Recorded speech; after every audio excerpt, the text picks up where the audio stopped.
Good evening everybody, welcome to our new edition of the Hindu Mediji. Today start with the headlines. Two major headlines that we need to discuss. That one is, first one, SC Supreme Court staged Rahul's conviction for Modi's surname remark. You know, as it was very much expected, after not getting any reply from Gujarat High Court, he had approached the Supreme Court of India, wherein he got the stay for his conviction on criminal defamation. That was the maximum punishment of 2 years he was awarded. The bench led by Mr. Gavai has asked a very Justice B.R. Gavai has asked a very basic thing, that even not as the judge failed to give even a single reason for sentencing Congress leader to 2-year jail term that resulted in his disqualification as Member of Parliament from Wayanad. Actually, this 2-year term, conviction of 2 years terms led to his, came into play People's Representation Act, and thereby it led to his disqualification from the Parliament. So the bench observed that the judge, while giving, because this case had options, the IPC had options whether he can give an jail term or fine or both, since the case was bailable, cognizable and compoundable, non-cognizable and compoundable case, so he could have been given even if a day less of conviction could not have created this situation. The bench also observed that it was not that he alone is the victim, those whom he represents, they are also it's a victim, because this maximum term of 2 years that was given for his criminal defamation charges has led to his falling into purview of People's Representation Act, and that why he was lost his seat in the Lok Sabha. The main issue was that the judge while giving this judgment, he did not give a proper reason for sentencing, giving the maximum sentence in this section. It has also observed Gujarat High Court's order that that Rahul Gandhi had appealed for his stay of the conviction, and that it was not granted by Gujarat High Court. So it says that Gujarat High Court too, the Supreme Court bench said, while waxing eloquent about the various aspects of case, each voluminous 120-page judgment had somehow skipped addressing the issue of complete lack of reason for giving Mr. Gandhi the maximum punishment. So this one of the reasons, that's one we find that. And another one major news is that SC upholds ASI study at Ganvapi Mosque. As you are aware of, Varanasi District Court has given order to Archaeological Survey of India for scientific survey of Ganvapi Mosque, and it was challenged by the Anjuman Intijamiya Committee that looks after that.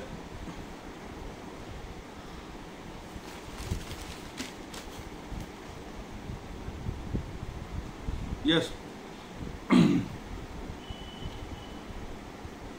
Anjuman Intijamiya Masjid Committee, represented by senior advocate Huzaifa Ahmadi, said that this order given this go ahead for ASI survey of Ganvapi Mosque is a salami tactics.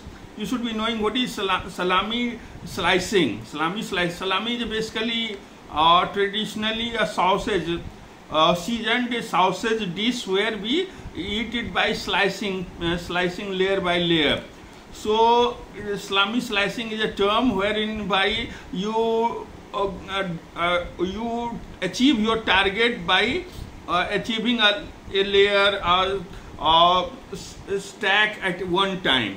Okay. So Huzaifa Ahmadi said that the salami tactics being used because he asked for that in the court the plaintiff they had filed, some woman had filed the case for right to worship in Ganvapi Mosque their deities, Gauri, Sringar Gauri and other deities. They have also said that since it was not the main challenge in this case is the Place of Worship Act. The Place of Worship Act 1991.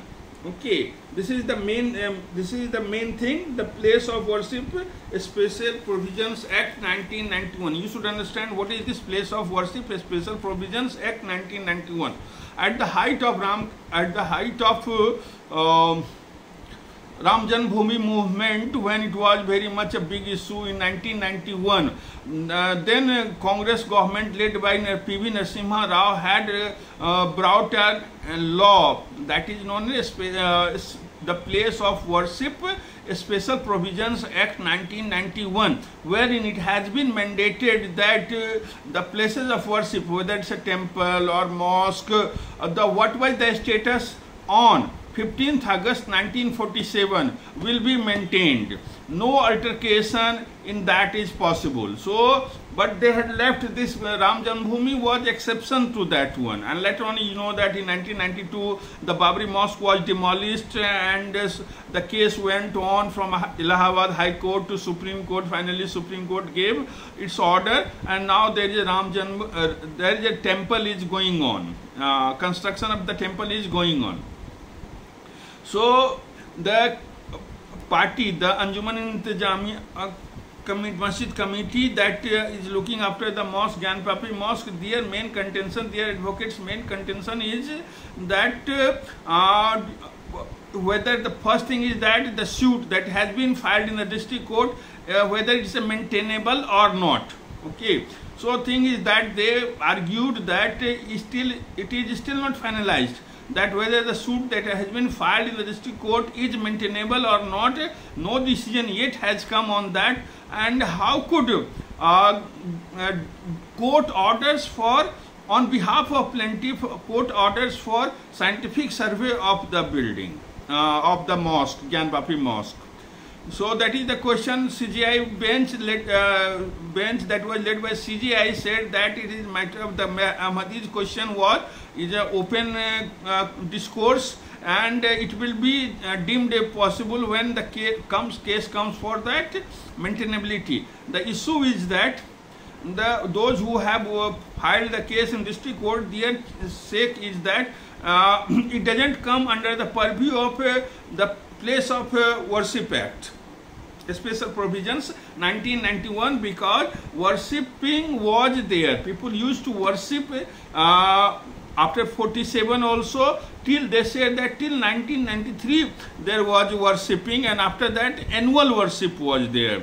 So that is the reason they say that it doesn't come under the purview of the Place of Worship Act, and it will be decided in due course by the court whether it comes under this or not. Now the thing is that the court has ordered Archaeological Survey of India to do a non-invasive survey of the mosque, whether to check whether it has a pre-existing temple being demolished to make the mosque.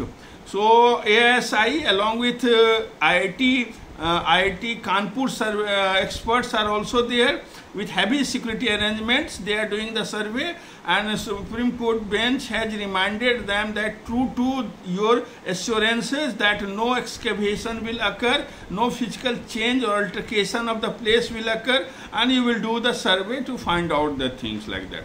So this is the one, it will be developing a story. Now we come to our editorial section. Editorial section, all the 4 articles are important. The one is incremental injustice. On the Ganvapi Mosque itself, editorial has been written. It says that it's an incremental injustice. Okay, means that is the term Huzaifa Ahmadi has used regarding the Salami tactics. That is piece by piece, slice by slice. Also incremental injustice it is. So it says that passage, the crux of the passage is that, editorial is that motivated cases for altering status of place of worship must be discouraged. we shall respect the Place of Worship Act, Special Provisions 1991, because that was for the fraternity, secularism, because how back we can go in history to check things and to re-alter the things.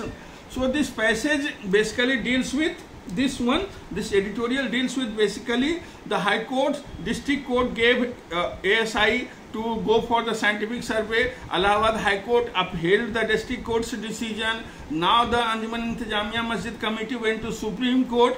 They also did not stop the survey. They said no, survey will take in non-invasive manner. So the editorial wants to say that these are the measures that encourages people to with vested interest and to go for motivated cases for altering the status of places of worship. And it finally concludes it saying that it is unfortunate that the courts are encouraging. It is unfortunate that courts are encouraging motivated litigation directed at Muslim places of worship. Each time such an application is filed, it raises the spectre of incremental injustice from an abuse of the legal process. So another one article in the editorial section is the tentative rethink. It is, as you know, that GST Council had put it after a lot of deliberation and with consensus. They had put 28% tax on casinos, horse racing and online gaming on the face value of the bet that is being placed on. Now there is hue and cry from the industry, online gaming industry, IT ministry, electronics ministry also. They are saying that it's a booming sector, and this draconian taxation, placing 28% taxes on face value, will lead to simply stillbirth of the industry. So there is a rethought, and so small changes has been done. With the change is that a minor change, but it's a major effect is that now not on face value, it's the terms that you place, and if the money is used for next investment, accordingly it will be taken care of. Apart from that, our Finance Minister Nirmala Sitharaman has assured that after 6 months, because Goa and Sikkim, both states are very much dependent on casino economy, lottery economy. So they say that after 6 months they will evaluate the scenario and think over. Now the question is that how come GST Council comes under purview of how could they legislate things, and if the resistance is shown by 1 or 2 states, will they compromise or they will take into, because GST Council has a tradition of coming to the conclusion by consensus. So now she has assured that after 6 months will recalibrate, think over it whole process and check whether the taxes that has been given 28% on casinos, horse racing and online gaming will be recalibrated. But right now it will stay.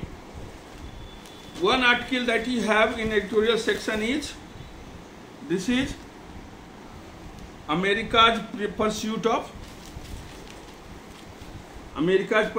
Saudi-Israel rapprochement. You understand, it's a very important article. If you understand the Middle East, what we call Middle East. Middle East is from the European perspective, we call, American perspective, we call it Middle East. But from us, Indian perspective, it is the West Asia. So this conundrum that is West Asia, we can understand that. This article is there, America's pursuit of Saudi-Israel rapprochement. What is this rapprochement? You know that Saudi Arabia is a power in and very big exporter of oil. Apart from a big economy, they had an energy security pact with USA from 1945. Wherein that oil that was given to USA, and USA in turn provided security to Saudi Arabia from all the external sources. Now thing is that after coming in existence power Saudi Crown Prince and Prime Minister Mohammed bin Salman, things have changing in Saudi Arabia. Saudi Arabia is switching over to other alternate sources of economical resurgence, not fully relying on oil, because they know it very well that oil economy has now counted days, so one has to prepare things for that, and it is going on in Lag. And it's earlier in the Jamal Khashoggi murder case, he was being alleged to be mastermind of and all. Due to this reason, there was a cold relation with the USA.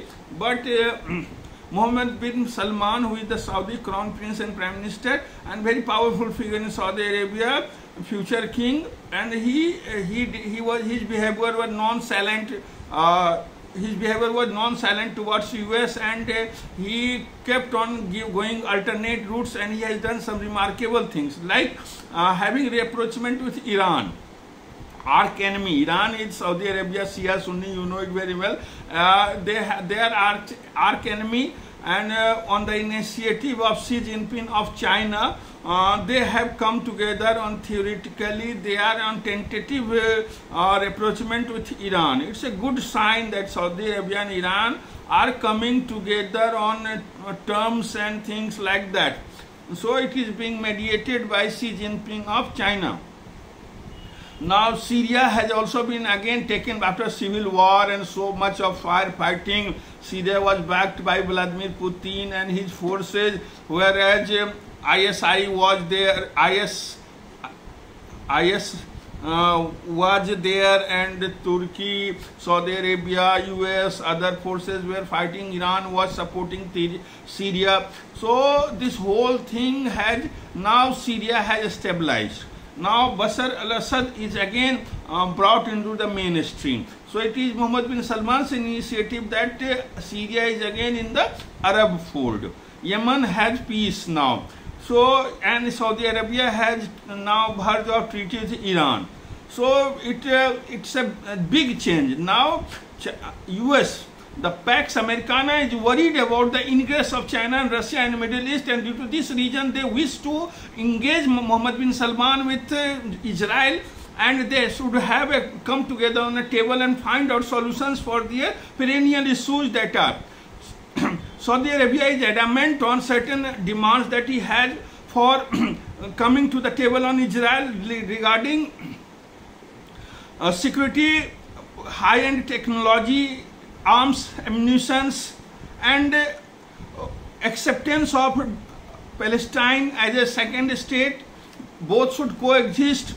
For Israel also, it is a big game changer if and when it comes on the plate, that Joe Biden is very much willing to have a sort of rapprochement between Saudi Arabia and Israel, because see, just imagine, Joe Biden has issues with Israel also. Benjamin Netanyahu, hardcore alliance is adamant on encroaching more and more of West Bank for their settlers, and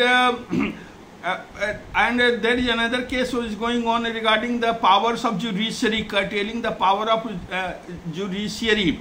So these two issues are on which they are at loggerheads, Israel and USA. Still, Jewish lobby in USA is so powerful that Biden wishes to have, he cannot annoy them, and for he is pitting himself for the candidate in 2024, and for that he wishes to have in good books of Jewish lobby, and for that he wishes to have Saudi Arabia and Israel coming together. Now the thing is that there is Abraham Accord. There is an Abraham Accord under which Israel, UAE, USA are coming together. They have for 3 years, they have good rapport. So if Saudi Arabia comes into the picture, and if Saudi Arabia, Israel comes to rapprochement, what will happen? That the first mover advantage of United Arab Emirates will be gone. And Saudi Arabia is a big power kingdom and a holy site of Islam. It has its own heft, and it will bring Israel acceptability in the Arab world. And Israel has to come down on its rhetoric, and if it wishes to have a long-term security and peace, then it's a good for that. It's a good move. And for Pax Americana, of course, it cannot so easily leave the place. So it's a good article. Then we have one article on the eve of Hiroshima, Nagasaki. You know that on the morning of 6th August 1945, 15 kiloton uranium bomb was dropped on Hiroshima, and what happened that city was lost and so much death and destruction. But that was the first and last use of nuclear bomb. Now this article talks about the lessons of Hiroshima must not drift away. Means the lessons that we learned of in Hiroshima. You know that Japan was on the verge of defeat, but still America dropped the bomb. Oppenheimer movie is very much now, Christopher Nolan's Oppenheimer is going on global viewers, and they did not mention the thing is that paradoxical part of Oppenheimer movie is that they skipped Nagasaki and Hiroshima. That was the ultimate destruction that created atom bomb. So here what we find that in this essay basically talks about nuclear deterrence, nuclear taboo, and the situation in Europe, basically after invasion of Ukraine by Russia. And you know that Vladimir Putin has so many times threatened in a veiled or manner or direct manner that all sort of weapons will be used, whatever at our disposal is there. And likewise North Atlantic Treaty Organization is also there responding to the Putin's threat. Now this question, this passage deals with that lessons of Hiroshima. What are the lessons of Hiroshima? One thing was that deterrence, nuclear deterrence. Another one is nuclear taboo. What is nuclear deterrence? Nuclear deterrence is that people develop nuclear bombs, and if a country has this fear that no matter if you attack somebody with nuclear weapons, you will also get attacked by the nuclear weapons. That assurance of getting a reply no matter what stops other people from using that one. That is, it works as a deterrence, knowing that if one country attacks another, it will also be attacked by some other sources. So this works as a deterrence that nobody. Nuclear development is going on. All sort of tactical weapons are being developed. From 1 kiloton to 170 kiloton, US has nuclear deterrent bombs. But it all depends upon it has never been used and it should never be used. Even recently Xi Jinping has said that the nuclear weapons should not be in the discussion and things like that. It says that, okay, that international community to jointly oppose the use of threats to use nuclear weapons. And a nuclear taboo is the term that it's a coalescing norm. Basically, it's a coalescing norms about non-use of the nuclear weapons. Okay, it's a the political scientist Nina Tenwald has defined nuclear taboo as a coalescing norm against using nuclear weapons because these weapons are seen as beyond the pale, that are almost no circumstances which it says that nuclear taboo is the it says that no matter what, you cannot justify the use of nuclear weapons. So that stops from using nuclear weapons, and that is nuclear taboo. We have preserved all the nuclear powered countries have observed this nuclear taboo, and now it was challenged in the Ukraine nearly 18 months war with the Ukraine and Russia, when Russia threatened.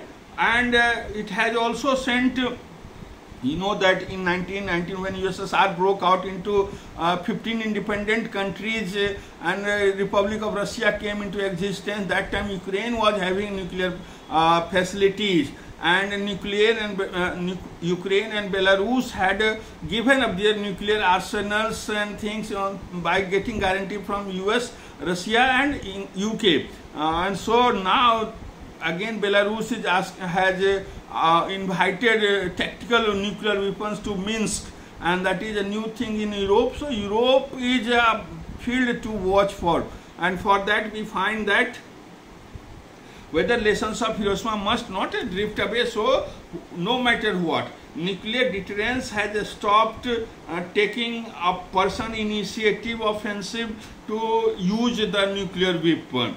Second one, the nuclear taboo is that because you cannot justify the use, no matter what, you cannot justify the use of nuclear weapons.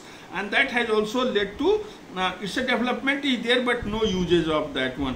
Now, Ukraine war has challenged this nuclear taboo. It's a verge of so many times. It has challenged that one. Then we have this NATO and US conclusion over that they will respond with this one. So this one is in one article. Now we go for the one big article that is on ground zero article, in the shadow of the Millennium City. In the shadow of the Millennium City. Lack of technology is hampering my making more lucid and presentable the Hindu made easy. But no matter, I will be going on, and with the passage of time things will be smoothened. So in this particular article that we are talking about, in the ground zero, you know that every Saturday Hindu publishes one paid reportage on particular incidents or happenings of the week. So this week they have taken the riots that have occurred in Haryana, Nuh districts, and that reached to Gurugram. That's why it says that in the shadow of the Millennium City. Millennium City, Gurugram is known as Millennium City, which is the newest city in North India, which we are being compared to New York of India. Okay, and so it says that recent clashes. What is the history? Why it happened? What actually happened? A mosque in Sector 57 of Gurugram was burnt, and its imam died, who belonged to Bihar. And he died, and so it created panic in the such Gurugram areas, because such violence could reach to such a posh locality. Now, but its origin is in the Nuh district. Nuh district is one of the most underdeveloped district according to Niti Aayog. It is south of Haryana. It's a Mewat region. It's a predominantly Muslim region, and where we find that poverty, illiteracy, population growth is too much there. And Nuh is also in the national capital region like Gurugram, but they see the stark differences between Gurugram and Nuh. So much poverty and ghettoization and things like that, whereas Gurugram has a millennium city. It has become a millennium city, and Fortune 500 companies are having offices. IT sectors are having, it's a growing after Bangalore and Mumbai. It's the third largest growing IT sector city in Gurugram. This article talks about that why the violence. What was the precursor? It was a procession that was led by Vishwa Hindu Parishad, and it was stone pelted at the Nuh Chowk there, and that led to repercussions in other places. Palghar, in adjoining parts of the Haryana, that reached the Gurugram, and there it is now, you know that next month G20 summit is going to be held. So it did not give a good image of India being a secular country, and still how could it be so planned and all. So after reading this article, you will realize that this is state callousness, state could not handle this thing. It has been, it was known, people claimed that they had informed the authorities, but they did not take appropriate measures, and this led to this situation. That is the verge of major right. Now it has been controlled. So now I will conclude this, but one article is World News article quickly. I will conclude within 1 minute. That is the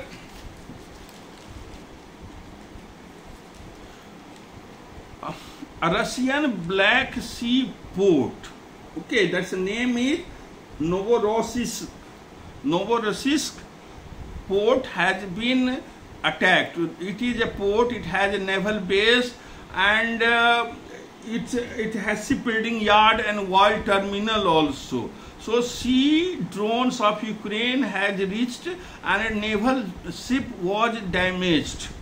So it all is happening because it's battle for Black Sea. You know that after attack on Kerch Bridge by Ukraine's sea-borne drones, that led to coming out of the UN mandated grain trade, that Ukraine ships laden with grain bound to Africa should have the safe passage in the Black Sea that is being controlled by Russian Navy, was denied. And once that happened, now they said that Ukraine said that's no holds barred, and now it's the first time that it has reached. It's a Russian port, and there it has created damage. It will have ramifications because Russia also retaliated in Odisha and other parts of the Ukraine. So it will have a future. Another one last one conclude is that court temporarily halts Imran's trial over sale of state. Tosa Khana case, you know that former Prime Minister of Pakistan, Imran Khan, has been was framed in Tosa Khana. That is the gift that was given. He is being alleged. Just imagine a person who, on his prime days, when he was a cricket player, he made a hospital, cancer hospital, in memory of his mother on charity, and now he is being accused of selling a watch that was given to him by Mohammed bin Salman as a gift, and that is known as Tosa Khana case. That is the treasury of the state actually. So this now it has been, it says that court temporarily halts Imran trial over sale of state. But breaking news is that Imran Khan has been arrested. He has been punished for 3 years jail term, and he has been arrested. Thank you very much.